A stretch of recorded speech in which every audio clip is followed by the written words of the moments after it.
నొప్పితో పోరాడితేనే స్త్రీ అమ్మ అవుతుంది. చీకటితో పోరాడితేనే గొంగలి పురుగు సీతాకోక చిలుకలా మారుతుంది. మట్టితో పోరాడితేనే విత్తు చెట్టులా మారుతుంది. జీవితంతో పోరాడితేనే మానవత్వం ఉన్న మనిషిలా మారుతాము.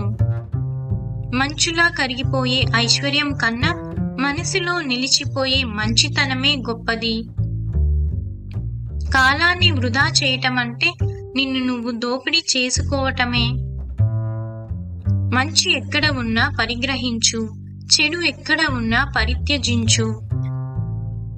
నిన్ను చూసి చప్పట్లు కొట్టే 10 వేళ్ల కన్నా కన్నీరు తుడిచే 1 వేలు మిన్నా.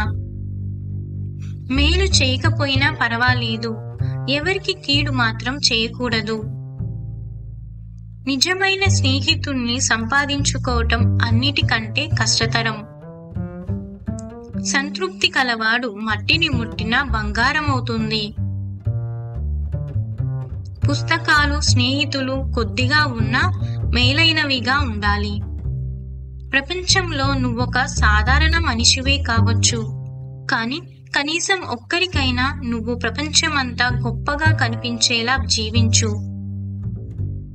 మనం పక్షుల్లా గాలిలో ఎగరటం, చేపల్లా నీటిలో ఈదటం నేర్చుకున్నాము, కానీ భూమిపై మనుషుల్లా ఎలా జీవించాలో మనకు తెలియటం లేదు.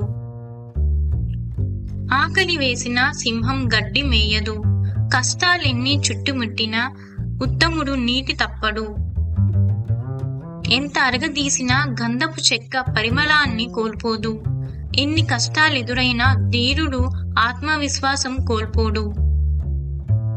మనిషి దీపమైనా కావాలి, అద్దమైనా కావాలి. ఒకటి వెలుగునిస్తుంది, మరొకటి ప్రతిబింబిస్తుంది. ప్రతి వారు దీపం కాకపోవచ్చు, కాని అద్దం కాగలరు. తనకు తెలిసిన జ్ఞానాన్ని పంచటమే జీవిత పరమార్థం. జీవితం ఒక అందమైన ప్రయాణం.